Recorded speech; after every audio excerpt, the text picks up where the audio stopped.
is up, my fellow mobile gamers? In today's video, we are going over the best skill build for the Sage class, aka what I chose is the Ritualist. Subscribe to the channel, thumbs up this video for more amazing mobile gaming content. We are in Time Raiders today. We are going to go over the skill builds. So I'm going to go over the PVE builds, and I'm going to show you exactly where and how to set up your skills for your auto combat wheel. And we're also going to go over the arena configuration as well, because they are very different. You have your PVE build, your PvP build, and you want to order them in certain ways. I'm going to show you how to do all of that. Spooky season is upon us, and our sponsor today, AppGallery, has it in full effect with some amazing campaign offers. Halloween is in full effect on AppGallery. You can go ahead and get a welcome coupon for the games, including Time Raiders. All you got to do is go ahead and download 3 games that are listed below. Then you can go ahead and find the coupon in the payment page and get your discount immediately. Also, you can get 10% WoWie points back for the first daily purchase during this campaign period. WoWie points are a virtual currency sold and managed by WoWie. Points can be used to purchase virtual offerings and value-added services in WoWie apps.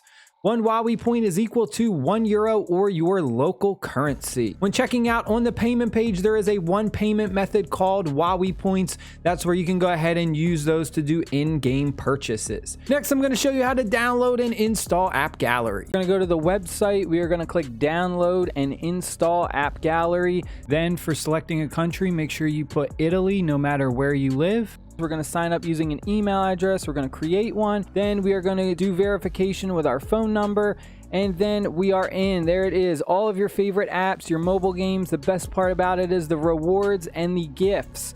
Rewards are when you spend money in the game, you'll get a kickback. And then gifts. We have gifts for all of these different mobile games, which are exclusive that you can only find on AppGallery. All of the skills unlocked. There are a couple that I am missing, but I'm going to show you and demonstrate what you can do if you do have these skills unlocked or if you don't have them unlocked. Because I know some people may be new players, some may be old players, so it definitely varies. So we're going to head over to our equipped area, and if you are a new player and you do not see these features on the right side over here, it means you need to keep playing. You will unlock like your equipped ability and gadget later in the game once you reach around level 140 and you become your first R1. So just keep playing. If you do not have the ability to equip and do like the wheel and set up everything, don't worry about it. Just keep playing the game. It won't make a difference early game at all. All right, now let's head over to this. So we have our manual combat and we have our auto combat. If you're doing manual combat, I would pretty much just set it up the same way as auto. The only difference between auto combat and manual combat is the fact that for manual, you would just kind of want to put a lot of the skills that you're going to use at the top, like in the first like 4 or 5 slots. That way you don't have to keep clicking the wheel in the bottom right to spin it to see like the 7, 8, 9, and 10th skill. The way auto combat works is it prioritizes it by number. So it's going to do this in order. So the very first skill it's going to cast is whatever you have in number 1. Then it's going to move to 2, 3, 4, 5, 6, 7, 8, 9, 10, so on and so forth. It's just going to go around in that order. So it's very important that we put the correct skills in the correct order. Otherwise, you know, we can be potentially missing out on a tremendous amount of damage, and you don't want to miss out on damage, you know, especially if it's as simple as just dragging and dropping one skill ahead of another. You know what I mean? You don't want to miss out on that. So here we go. This is our arena configuration. I have some empty slots here. You can still build it out like this, and you can have these empty slots if you do not have certain skills unlocked. So this is like for new players. Let's say you have the equipped wheel unlocked, but some of these skills you see I have, you don't have. Just substitute them. Just, you know, have it blank, and then once you do unlock it, you can just go ahead and fill it in. Basically what it's going to do is it's just going to skip over it. So when we're doing auto combat, it's going to activate this skill first. It's going to go 1, 2. There's nothing for 3, so it's going to skip it and then go immediately to 4 and then just fill them in as need be. But our first skill that we are using for our arena PvP battles is going to be our control skill right here. If I go over to this, it is Earthbound Thrust. This goes ahead and deals a bunch of skill damage to one target for every 10 character levels increases.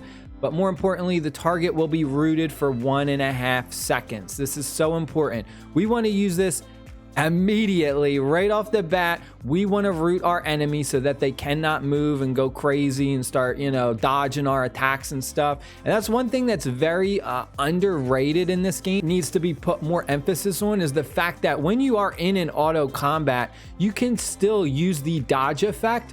It looks like, which is right up here for this, because we're not in battle, it's actually the jump. But when you are in battle, this will be like a dodge icon. You can use the dodge icon even when you still have auto combat on. And that's what I did a lot of the times, especially when I was doing those big PvP battles, when we were having our tournament battles and stuff.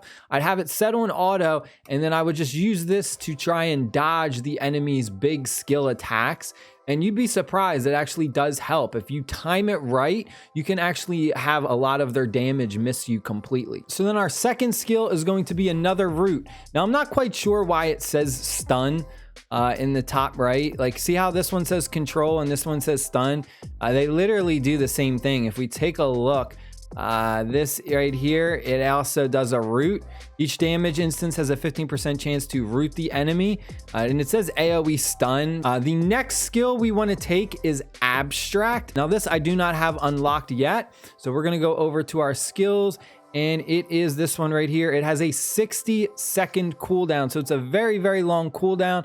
Attacks a bunch of enemies, deals damage, but more importantly, you are immune to control effects while casting this skill. Now, the reason you want to do it in this order, because you're going to root them twice, and then they're basically going to try and do one of their stuns or one of their crowd control abilities. But just being able to get these two off immediately and then going ahead and just putting out a ridiculous amount of damage and becoming immune to control effects while casting is very, very important in this game. Our fourth skill slot, we are going to have Wind Step.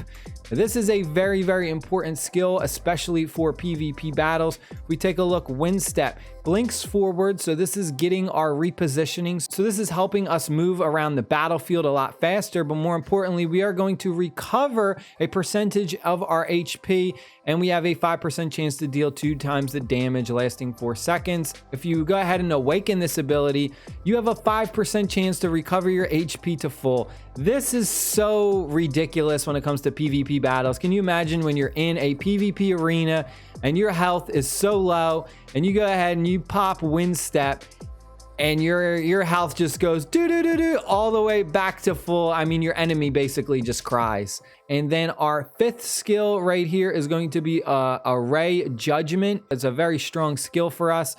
For number 6, this one right here, this one also has a relatively high cooldown at 40 seconds.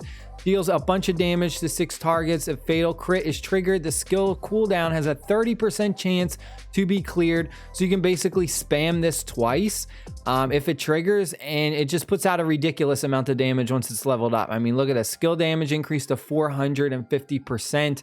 And then you'll notice at level 5, if fatal crit is triggered, 65% chance to be cleared. So you're almost going to spam this twice immediately. So you're looking at back-to-back uses for this. That's like 900% skill damage, which is absolutely insane off of just one skill.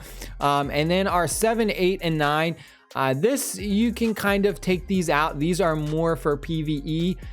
So you could literally just keep these in and then just take these out if you wanted to.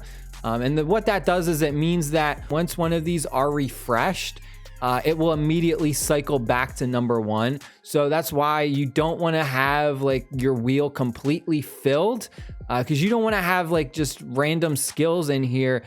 You want to always use your best skills. So that's one thing that a lot of people like can make a huge mistake by just being like, oh, I have 10 slots, let me just throw all my skills in there and fill it up, since I have about 10 skills to choose from, right? You got 3, 6, 7, 8, 9. You got 9 with one special basic attack. But pretty much you don't want to do that, because like I said, you don't want to be on number 8 and the auto combat's forcing 8, which would be like a PVE skill, when you have your control skill effects back up and ready to use. So very, very important, do it that way. Now let's take a look at our PVE build. Your special basic attacks, Heart Lance and also Maelstrom, these don't matter. It doesn't matter where you put these in the wheel, because these just prioritize as your basic attack. So if I was to put this as number 3 or number 4 just randomly in the mix, it doesn't mean that it's going to keep using that, or it's going to like use that over something else.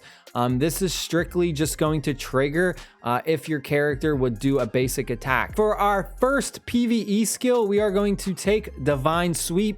Deals a bunch of skill damage to 6 targets nearby, which is important for PvE. If the fatal crit is triggered, the skill's cooldown has a 30% chance to be cleared. Can't be triggered more than 1 time every 6 seconds. So this is the skill that we want to have go off as much as possible. So if we can get this to pop twice immediately, this helps out so much. This is like one of our best PvE skills, is Divine Sweep. So we want that to be our number 1 skill used. Our next skill is going to be pretty much a very simple, easy combo. These are all skills from the regular Sage. We're just going to take Exercise, then Boomerang, and then finally Orbiting Stars. Very simple. You just kind of take those in that specific order. You'll notice that they all just hit a lot of targets and just deal AoE damage. You have stuff like lethal crit increase. You have a lot of cooldown reductions, skill damage increase, 380%. That is it. I hope you guys and girls enjoyed the video. Stay happy, stay safe, my friends, and I'll see y'all later. Peace.